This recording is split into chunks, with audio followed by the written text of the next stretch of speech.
بسم اللہ الرحمن الرحیم۔ السلام علیکم ورحمۃ اللہ وبرکاتہ۔ عزیز طلباء و طالبات، ہم کتاب اصول الشاشی سے فصل فی المشترک والمؤول کا بیان پڑھ رہے تھے۔ مشترک اور مؤول کی تعریف کے بعد مشترک و مؤول کا حکم ما امثلہ تفصیل کے ساتھ آپ کے سامنے آ چکا ہے۔ مجھے امید ہے کہ آپ سب سمجھ بھی گئے ہوں گے۔ آج ہم کتاب اصول الشاشی سے صفحہ نمبر 18 فصل فی الحقیقت والمجاز پڑھنے جا رہے ہیں۔ آج کا سبق بہت ہی آسان ہے بمقابلہ مشترک اور مؤول کے۔ اس میں ہم حقیقت و مجاز کی تعریف اور پھر ان کا حکم پڑھیں گے۔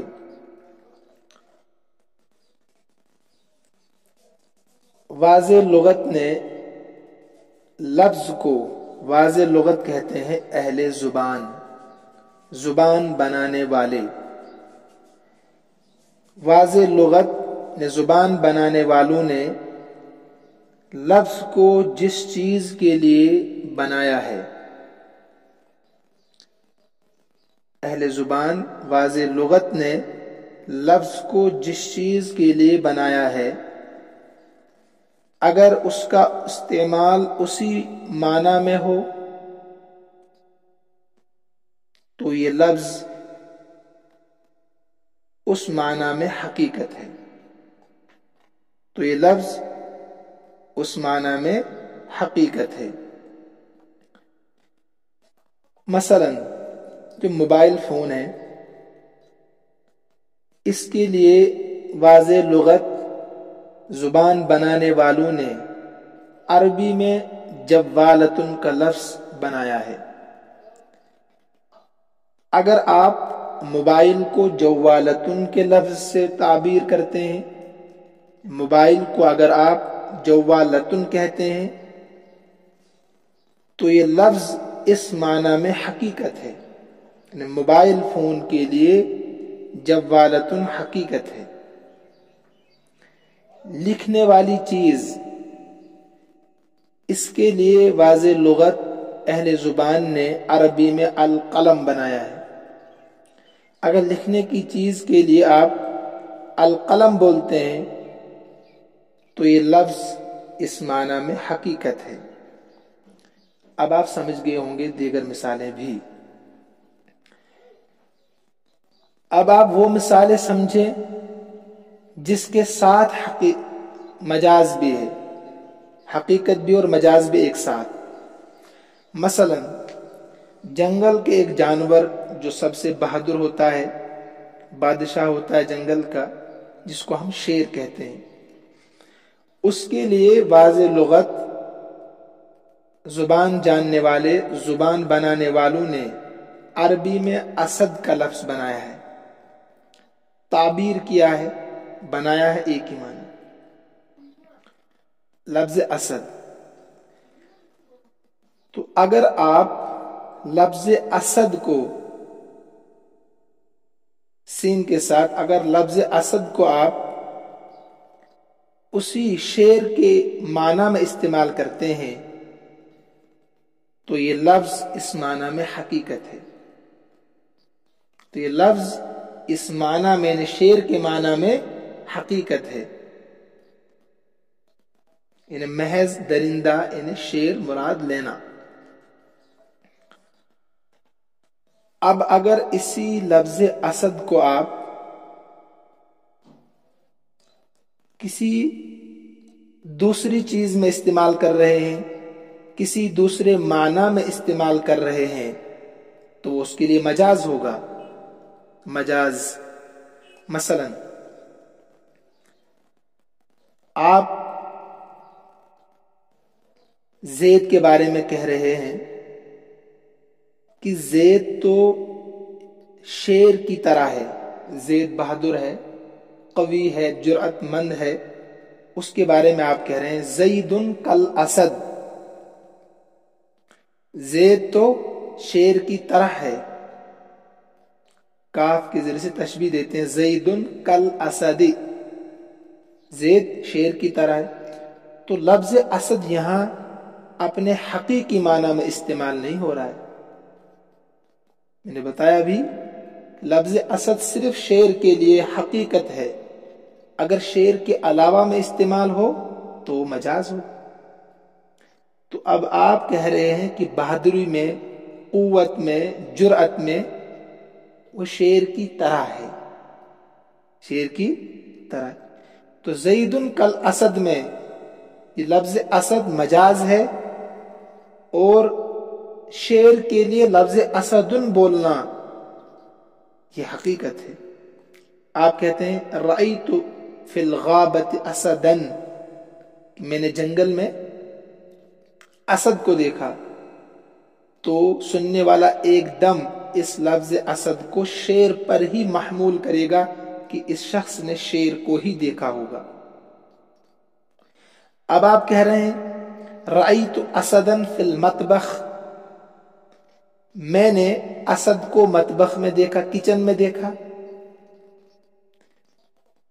یا آپ کہتے ہیں رأیت اسدا فی المسجد یصلی، میں نے اسد کو مسجد میں نماز پڑھتے ہوئے دیکھا، تو سننے والا ایک دم سمجھے گا کہ میں نے یا دیکھنے والے نے شیر کو نہیں دیکھا، بلکہ اس نے کسی اسد نامی انسان کو دیکھا ہے، جس کا نام اسد ہے، کسی شخص کو دیکھا ہے۔ تو لہذا مجھے امید ہے کہ آپ حقیقت اور مجاز کو سمجھ گئے ہوں گے۔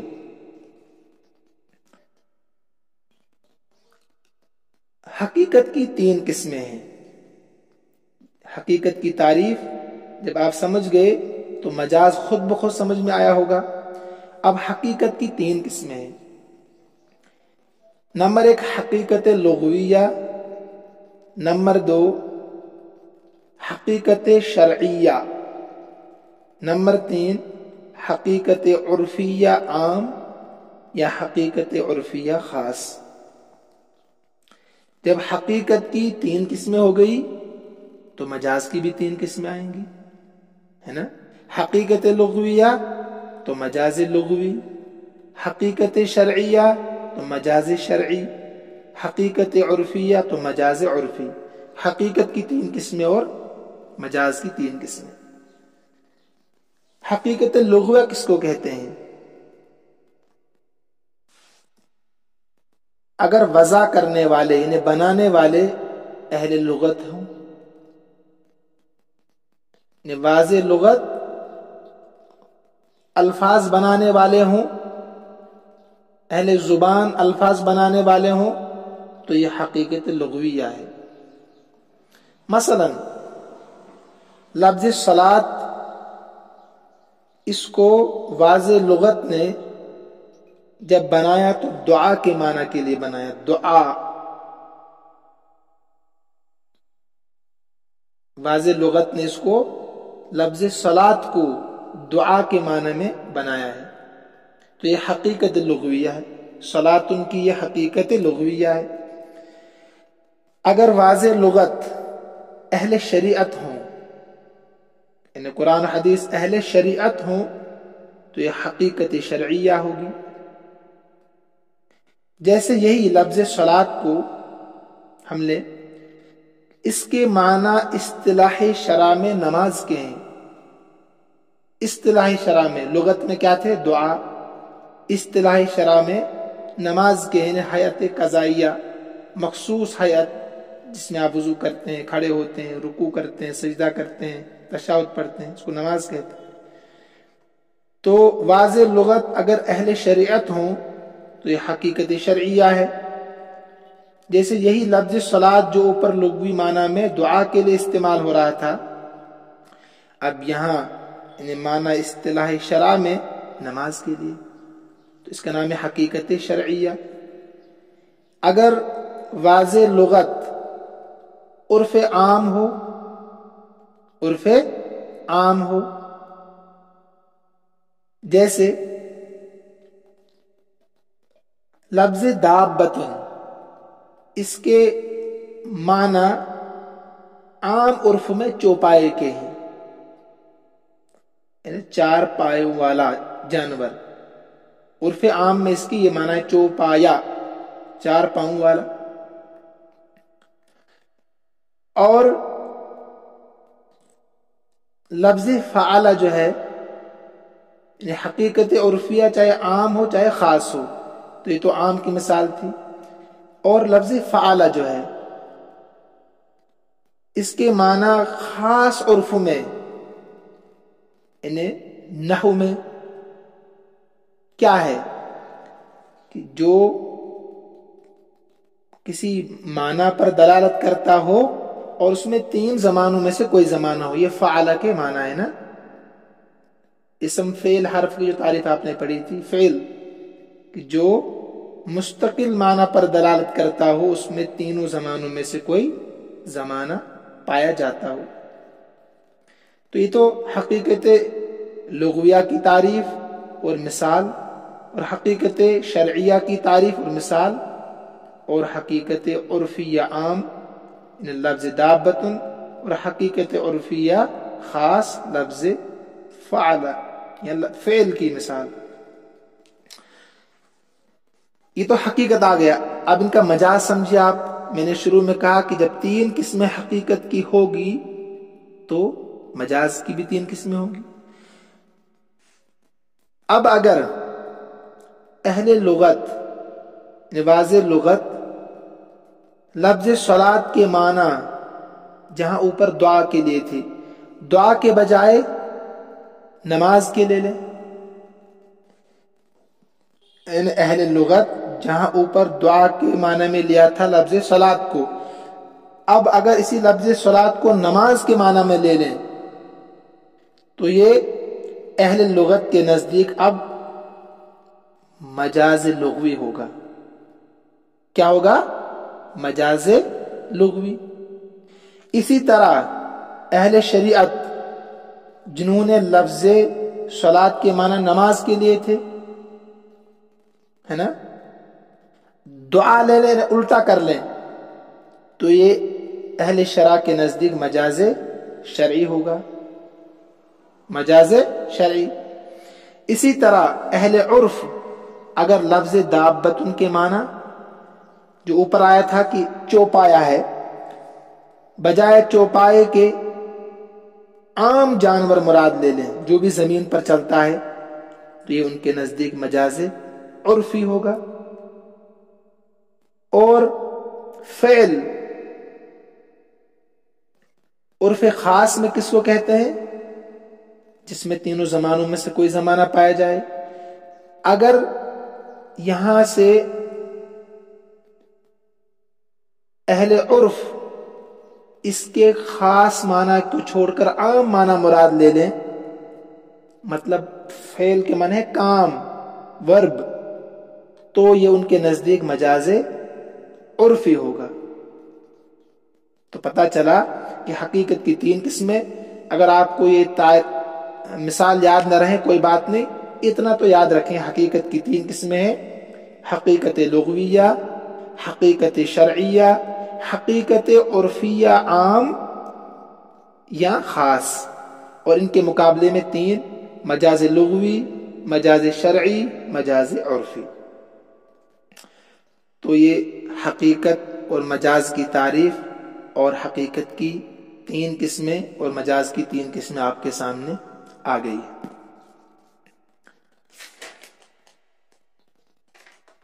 یہاں سے آگے پہلے آپ پوری آج کی عبارت کا خلاصہ سمجھے اور مطلب سمجھے۔ صاحب کتاب رحمۃ اللہ علیہ فرماتے ہیں کہ لفظ کے جب دو معنی ہوں، یعنی حقیقت اور مجاز، تو مشترک کی طرح جب آپ نے وہاں پڑھا تھا کہ ایک وقت میں ایک ہی معنی مراد لے سکتے ہیں، جب کسی قرینے کے ذریعے سے، خبر واحد کے ذریعے سے قیاس کے ذریعے سے مشترک کے چند مستقل معنوں میں سے ایک معنی متعین ہو جائے تو دوسرا معنی مراد نہیں لے سکتے، ایک ہی معنی مراد لیں گے ایک وقت میں۔ ہو بہو ایسے سمجھیے کہ جب ایک لفظ کے حقیقی معنی بھی ہوں اور مجازی بھی ہوں تو ایک حالت میں ایک ہی لفظ سے حقیقی معنی اور مجازی معنی دونوں مراد نہیں لیے جا سکتے ہیں۔ سمجھ گئے آپ؟ میں دیواروں کو پڑھا رہا ہوں، جب ایک لفظ کے حقیقی معنی بھی ہوں اور مجازی معنی بھی ہوں تو ایک حالت میں یعنی ایک وقت میں اس ایک لفظ کے حقیقی معنی اور مجازی معنی مراد نہیں لیے جا سکتے ہیں مشترک کی طرح۔ اس کو بھی ذہن میں رکھیں۔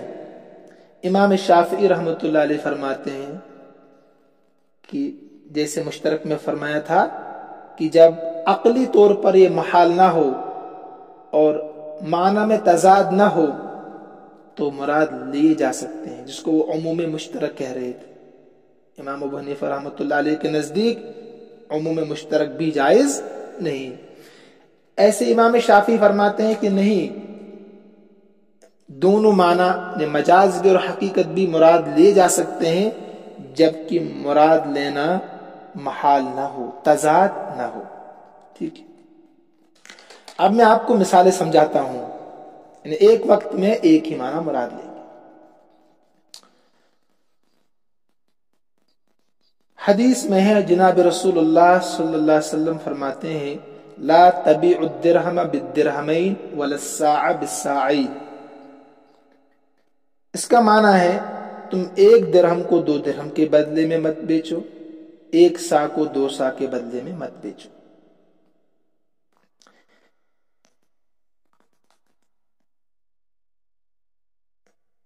یہاں پر جو ہے لفظ سا جو ہے اس کے 2 معنی ہیں، سا پر ہمیں بحث کرنی ہے، اس کو سمجھنا ہے۔ وَلَلسَّاعَ بِالسَّاعِينَ، جو لفظ سا ہے نا، اس کے ایک حقیقی معنی ایک مجازی معنی ہے۔ حقیقی معنی ہے لکڑی کا وہ پیمانہ جس کے ذریعے سے پہلے زمانے میں چاول بھر کے دیتے تھے، آٹا بھر کے دیتے تھے، ایک معیار تھا یہ پرکھنے کا، ٹھیک ہے۔ تو لکڑی کا وہ پیمانہ جس سے آپ آٹا، چاول، گیہوں وغیرہ دیتے ہیں کسی کو، اس کے حقیقی معنی وہ لکڑی کا پیمانہ ہے، اور مجازی معنی ہے وہ سامان جو اس کے اندر ہونے، سا کے اندر ہو، ٹھیک ہے۔ چاول ہے، آٹا ہے، جو بھی اس کے اندر ہوگا اس کے مجازی معنی ہے۔ تو حدیث میں جو ہے وَلَلسَّاعَ بِالسَّاعِينَ، ایک سا کو 2 سا کے بدلے مت بیچو، تو اس سا سے حقیقی معنی مراد ہے نا وہ لکڑی، وہ پیمانہ، یا جو پیمانے کے اندر چیز ہے کہ ایک پیمانہ بھر کے دے رہے ہیں، 2 پیمانے لے رہے ہیں، یعنی آٹا ایک پیمانہ دے رہے ہیں، 1 سا دے رہے ہیں، ادھر سے 2 سا آٹا لے رہے ہیں، تو اس سے آٹا مراد ہے جو اس سا کے اندر ہے، یا خود لفظ سا یعنی وہ لکڑی کا پیمانہ۔ تو یہاں پر مجازی معنی مراد ہے۔ مجازی معنی مراد کیوں ہے؟ کیونکہ حضور صلی اللہ علیہ وسلم کی دوسری حدیث سے اور صحابہ کے عمل سے ہمیں پتہ چلتا ہے کہ آپ صلی اللہ علیہ وسلم فرمائے مکیلی اور موزونی چیزوں میں کمی زیادتی کرنا حرام ہے، سود ہے۔ تو مکیلی موزونی چیز جب کہا، اس سے پتہ چلا کہ سا میں جو چیز ہوگی وہ اس سے مراد ہے، یعنی مجازی معنی مراد ہو۔ تو خیر، تو یہاں مجازی معنی مراد ہے اس سا کے اندر جو لکڑی کا پیمانہ جو ہے اس کے اندر جو چیز ہے وہ مراد ہے۔ اگر 1 سا دے رہے ہیں آپ 2 سا نہیں لے سکتے ہیں، 1 سا بھر کے آٹا دے رہے ہیں تو 2 سا بھر کے آٹا نہیں لے سکتے ہیں، ایک ہی واپس لینا ہوگا، یہ مراد اس سے ہے، آٹا یا جو اس میں چیز ہوگی۔ تو لہذا لکڑی کا 1 سا 2 سا کے بدلے میں بیچنا جائز. جو پیمانہ ہے آپ ایک پیمانہ دے دو، 2 پیمانہ لے لو، اس میں کوئی حرج نہیں ہے، کیونکہ مراد اس سے نہیں، اس سے تو مراد ہے جو اس میں ہے سا میں. اب اگر ہم دونوں معنی مراد لیں، انہیں لکڑی کا 1 سا 2 سا کے بدلے میں، اور سا کے اندر جو چیز ہوگی وہ 1 سا 2 سا کے بدلے میں، جائز نہیں ہے. تو یہ تو جمع بین الحقیقت والمجاز لازم آئے گا، جو امام ابو حنیفہ رحمۃ اللہ علیہ کے نزدیک جائز نہیں ہے. انہیں دونوں معنوں کو ایک ساتھ جمع کرنا لازم آئے گا. تو دونوں معنوں کو ایک ساتھ مشترک کی طرح حقیقت میں بھی امام صاحب کے نزدیک جائز نہیں. ایک ہی معنی ہوگا ایک وقت میں، یا حقیقت یا مجاز. تو یہاں پر امام صاحب نے مجازی معنی مراد لیے. تو لہذا جب حدیث میں معنی مجازی مراد لیے گئے، یعنی وہ سامان جو اس سا لکڑی کے سا میں ہے، تو اب سا جو ہے نفس سا نے وہ پیمانہ، اس کا اعتبار اب ختم ہو گیا. تو 1 سا کو 2 سا کے بدلے میں بیچنا جائز ہوگا. لیکن امام شافعی رحمۃ اللہ علیہ فرماتے ہیں کہ اس سے دونوں مراد ہیں، دونوں مراد. لہذا ان کے نزدیک لفظ سا و پیمانہ 1 سا کے بدلے میں، 1 سا کو 2 سا کے بدلے میں بیچنا جائز نہیں ہوگا، کیونکہ یہاں دونوں معنی مراد لینا ممکن ہے. دونوں معنی مراد لینا ممکن ہے. ممکن اس لیے ہے کہ ایک لکڑی کے سا کو دوسرے لکڑی کے سا میں آپ خرید سکتے ہیں، چاہے 1 دے دو چاہے 2 دے دو، ایسا ہو سکتا ہے نا. تو اس لیے امام شافعی رحمۃ اللہ علیہ فرماتے ہیں کہ نفس سا کو بھی 2 سا کے بدلے میں فروخت کرنا ناجائز ہوگا. لہذا 1 سا ادھر سے 1 سا ادھر سے، نفس سا، یا 1 سا آٹا ادھر سے 1 سا آٹا ادھر سے برابر ہونا چاہیے. نفس سا بھی برابر ہونا چاہیے، اور سا میں جو جنس ہے، چیز ہے، وہ بھی برابر ہونی چاہیے. دوسرے معنی جو آج اب پڑھ رہے ہیں، قرآن کریم کی ایک آیت ہے، وَإِن كُنتُم مَرْضَىٰ أَوْ عَلَىٰ سَفَرٍ أَوْ جَاءَ أَحَدٌ مِّنكُم مِّنَ الْغَائِطِ أَوْ لَامَسْتُمُ النِّسَاءَ فَلَمْ تَجِدُوا مَاءً فَتَيَمَّمُوا صَعِيدًا طَيِّبًا. اگر تم بیمار ہو یا حالت سفر میں ہو، یا تم میں سے کوئی شخص استنجے سے آیا ہو، پیشاب کر کے آیا ہو، یا تم نے بیویوں سے ملامست کی ہو، لامستم ملامست کی ہو، پھر تم کو پانی نہ ملے، فلم تجدوا ماء فتیمموا صعیدا طیبا، تم پاک زمین سے تیمم کر لیا کرو. اس پوری آیت میں آپ کو ایک لفظ سمجھنا ہے، وہ ہے لامستم النساء، کہ تم میں سے کوئی بیویوں سے ملامست کر کے آیا ہو. لفظ سا کی طرح اس کو بھی سمجھیے. اس کے بھی 2 معنی ہیں، حقیقی معنی اور مجازی معنی. حقیقی معنی ہے ہاتھ سے مس کرنا، بیوی کو ہاتھ سے چھونا، اور معنی مجازی ہے جمع کرنا. تو امام ابو حنیفہ رحمۃ اللہ علیہ یہاں بھی معنی مجازی مراد لیتے ہیں کہ اگر کسی نے جمع کیا، اب اس کو پانی نہیں مل رہا ہے، تو اس کے لیے تیمم کرنا ضروری ہے. اس آیت سے مراد ہے جمع، لامستم سے جمع مراد ہے کہ ہاتھ لگانے سے وضو نہیں ٹوٹے گا، بیوی کو ہاتھ لگانے سے وضو نہیں ٹوٹ سکتا ہے. تو لہذا امام ابو حنیفہ رحمۃ اللہ علیہ حقیقی معنی کو چھوڑ کر مجازی معنی مراد لے رہے ہیں، جمع، لفظ سا کی طرح. تو لہذا اب حقیقی معنی مس بالید والے معنی مراد نہیں ہوں گے. کیوں نہیں ہوں گے؟ اس لیے کہ ایک وقت میں ایک ہی معنی مراد لیا جا سکتا ہے امام ابو حنیفہ رحمۃ اللہ علیہ کے نزدیک. لیکن امام شافعی رحمۃ اللہ علیہ یہاں بھی وہی فرماتے ہیں. یہ آیت جو ہے، اس میں جو لامستم ہے، وہ فرماتے ایک قرات ہے لمستم، لا کے بجائے لمستم ہے، جس کے معنی ہے ہاتھ سے چھونا،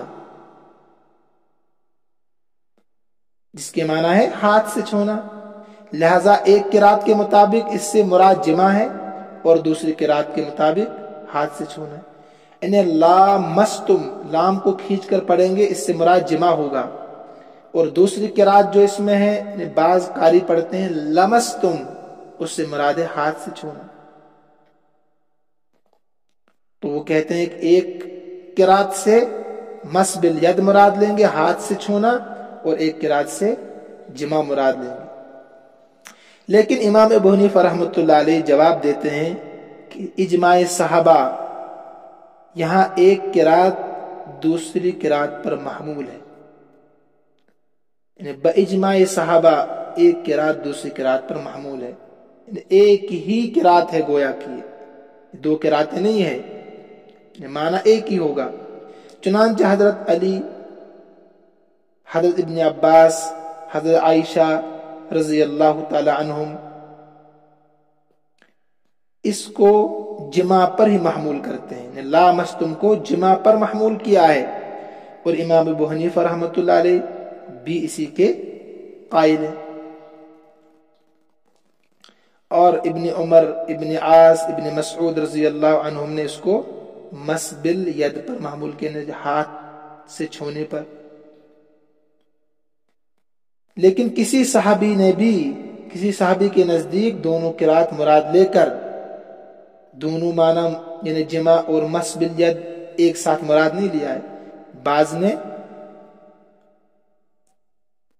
اس سے جمع مراد لیا ہے اور بعض نے مس بالید مراد لیا ہے.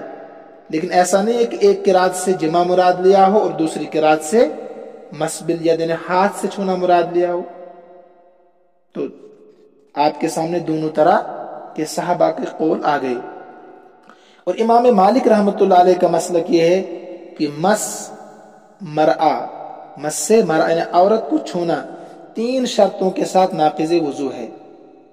عورت کبیرہ ہو، اجنبیہ ہو اور مس بالشہوہ ہو، تب جا کر وضو ٹوٹ جائے گا. تو لہذا یہ تو سبق کا خلاصہ آپ کے سامنے آ گیا. اب آپ عبارت کو دیکھیے صفحہ نمبر 18 پر. فصل فی الحقیقت والمجاز، یہ فصل حقیقت اور مجاز کے بیان میں ہے.